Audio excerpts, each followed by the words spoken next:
Il n'y a qu'une tête et c'est le pape. Il n'y en a pas d'autre. Ça ne sert à rien de vouloir dire c'est papa, il n'est pas pape celui-là. Non, c'est pas juste. C'est déjà dire notre Seigneur ne peut pas souffrir, c'est déjà heurter quelque chose de ces éléments. Dieu n'abandonnera jamais une âme qui le cherche, une âme qui le veut, une âme qui prie jusqu'à la fin de sa vie pour son salut. Elle est sauvée. Vous me demanderez combien de temps encore? À quand la réconciliation, je ne sais pas quoi, ou le triomphe de la tradition? J'aimerais bien pouvoir vous répondre. La seule chose que je peux vous dire, c'est continuer avec courage, avec patience, la longueur de ces épreuves. Ce qu'on sait, c'est qu'elles ne durent pas tout le temps. Le bon Dieu ne permet pas que les épreuves trop dures soient données à ses élus. Ces temps seront abrégés à cause des élus. Même par exemple sur les discussions avec Rome aujourd'hui, c'est sûr qu'on voit déjà, on devine qu'elles font un peu de bien, mais pour l'instant, j'allais dire, elles font du bien par l'extérieur, autour. On voit à Rome, il y a des personnes dans le Vatican qui se rapprochent de nous. On peut dire à cette occasion, il y en a plus qu'avant. Nous avons des contacts avec, vraiment, on peut dire, des cardinaux qui nous sont favorables. Il y a des évêques, de plus en plus de prêtres, mais c'est encore un tout petit nombre, infime. Puisons dans le bel exemple de ceux qui nous ont précédés, par exemple ce bel exemple du Père André. Puisons le courage de continuer.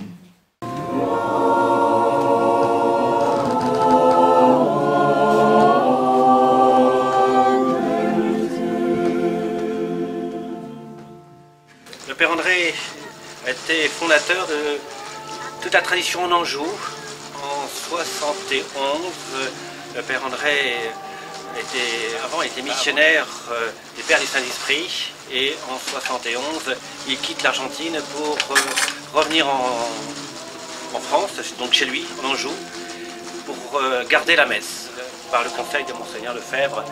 Et pendant 30 ans, il va se dévouer, il va fonder des chapelles à Angers, mais aussi à Saumur, à Laval, à Alençon, à Douai-la-Fontaine. Donc le Père André a quand même une importance pour nous, parce que toutes nos chapelles viennent justement de ce travail de résistance, on peut dire, ou plutôt de foi, parce que c'est plutôt ce qu'il faut voir, la foi dans la messe, la foi dans la tradition, la foi dans la doctrine. Et il a donc relancé tous ces fidèles de la région, et nous sommes donc héritiers. Le Père André était aussi vraiment un missionnaire, il s'est pas contenté d'une petite chapelle, il s'est donc ouvert plusieurs chapelles par-ci par-là, mais aussi il a voulu fonder une école, il a fondé une troupe de scouts, et surtout aussi fondé une association de prêtres, l'association Noël Pinault, qui a pour but d'aider, de soutenir ces prêtres isolés, ces prêtres qui sont un peu livrés à eux-mêmes. Et dans cette association, il a voulu les soutenir, pas simplement matériellement, mais aussi dans la foi, dans le maintien de la messe, et notamment avec son bulletin Introibo. Donc toutes ces œuvres du Père André, nous en sommes héritiers, et nous devons en être reconnaissants aussi. Et pour cela, nous avons fait nécessaire pour ces jeunes générations qui arrivent, qui montent, qui sont des fois un peu des enfants gâtés, ils ont tout reçu et ils oublient que derrière ces chapelles, il y a des hommes qui se sont battus, des hommes qui ont quitté sur leur congrégation, qui ont quitté leur chapelle, qui ont quitté leur milieu familial, qui ont quitté beaucoup de choses pour permettre aujourd'hui d'avoir ces chapelles, d'avoir ces écoles, d'avoir tout ce qui fait la grandeur de la tradition. Voilà, donc c'est une journée bien modeste, mais en même temps, pour nous, une journée de grandeur d'âme, d'amour de l'Église. Et nous dédions ça évidemment à Monseigneur Lefebvre, mais aussi à l'Église, parce que c'est le but, c'est d'honorer Dieu. Il y a les prêtres de l'association Noël Pinault.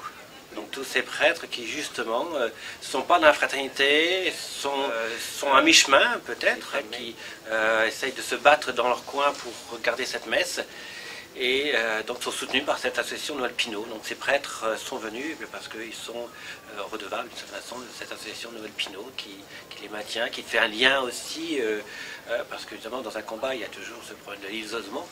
Et les associations eh bien, sont là pour rappeler que d'autres combattent les mêmes choses, à peu près avec les mêmes difficultés. Donc c'est déjà une partie. Deuxièmement, eh bien, c'est vrai que c'est tous les prêtres aussi de la fraternité, mais des chapelles qui viennent dans les environs, celle de Laval par exemple, eh bien, c'est les prêtres du Moulin du Pin qui sont venus. L'abbé Ramé, qui est de Saint-Germain-de-Princé, c'est l'abbé Jamin, donc c'est aussi un lien un petit peu, tout cela, c'est la tradition vivante dans la région.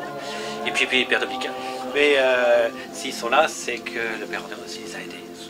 Donc c'est aussi un acte de reconnaissance. Et puis je pense aussi eh bien, que cette tradition, eh bien, les prêtres, nous sommes concernés. C'est aussi pour nous une joie de voir toutes ces familles, de voir toutes ces... Quand il y a des réunions de prêtres, eh bien, on essaie de se soutenir. Alors le prieuré de Gâtine, qui est ouvert depuis 2004, suite à un don de M. Droquefeuille, aussi, alors, on voit encore toute la grandeur de ses fidèles. Donc en 2004, la pratique des Saint-Bénis s'installe dans la région. Ce prieuré dessert Angers, Saumur, Chemillé et puis Thouars, avec une deuxième activité qui est l'activité des retraites de Saint-Ignace, parce que M. Droquefeuille avait cet amour de ces exercices et il voulait que cette propriété soit dédiée aux exercices de Saint-Ignace. Donc la volonté des donateurs a été exécutée et aujourd'hui eh bien, nous avons 22 retraites à peu près par an de retraites de Saint-Ignace avec une augmentation toujours plus grande de fidèles et on voit aussi ce besoin qu'ont les fidèles de se ressourcer, je dirais, de revoir un Dieu, leur mettre un gloire dans leur vie. Et ces exercices de Saint-Ignace, c'est aussi un appui merveilleux pour la région. Ça permet un plus grand dynamisme aussi, parce que les Saint-Ignace, eh bien, ça redonne, je dirais, un coup de fouet du bon Dieu. Oui, donc monsieur le supérieur de l'abbé de Cacré a voulu que ce soit en protection du saint local, Saint-Louis-Marie Grignon de Montfort. Et à juste titre d'ailleurs, parce que l'Anjou, c'est une région mariale. Nous avons beaucoup de sanctuaires, enfin des petits sanctuaires que nous avons au Puy Notre-Dame, nous avons une relique de la ceinture de la Sainte Vierge. À Baugé, nous avons la relique de la Sainte Croix, une relique assez importante.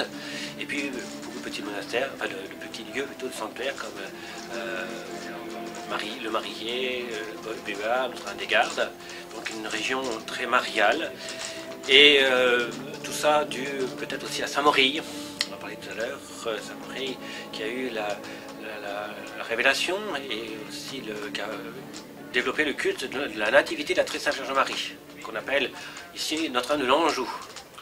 Donc Notre-Dame de l'Anjou, c'est la fête de la nativité de la Sainte Vierge, et que la fête était tellement populaire en Anjou qu'on l'a dénommée Notre-Dame de l'Anjou, mais c'est la nativité de la Sainte Vierge, le 8 septembre. Donc une région très mariale, et donc il convenait tout à fait que ça soit dédié à Saint-Louis-Marie Grignon de Montfort. Du Père, du Fils et du Saint-Esprit, ainsi soit-il. Angelus annunciavit Mariae, et concepit Spiritus Sanctum. Ave Maria, gratia plena, Dominus tecum, benedicta tui mulieribus, et benedictus fructus ventris tui, Iesus. Sancta Maria, Mater Dei, ora pro nobis peccatoribus, nunc et in hora mortis nostre. Amen. Ecce ancilla Domini, Fiat mihi secundum verbum tuum. Ave Maria, gratia plena, Dominus tecum, benedicta tui mulieribus, et benedictus fructus ventris tui, Iesus. Sancta Maria, Mater Dei, ora pro nobis peccatoribus, nunc et in hora mortis nostre. Amen. Et verbum caro factum Et habitat in nobis. Ave Maria, gratia plena, Dominus tecum, benedicta tui mulieribus, et benedictus fructus ventris tui, Iesus. Sancta Maria, Mater Dei, ora pro nobis peccatoribus, nunc et in hora mortis nostre. Amen. Ora pro nobis Sancta Dei Genitrix, Vini efficiamur promissionibus Christi. Oremus gratiam tuam quesumus Domini mentibus nostri funde, ut qui angelo annunciante Christi, Filii tui incarnationem unimus, per passionem eius et cruciam et resurrectionis et gloriam per cave Christum Dominum nostrum. Amen. Benedicite, Benedicite. benedictor in nos tector donaque de tua largitate sumus per Christum Dominum nostrum. Amen. In celestis participes, sacerdotes nostre ex aeterni gloriae. Amen. Père, du Fils et du Saint-Esprit, ainsi soit-il. Bon appétit.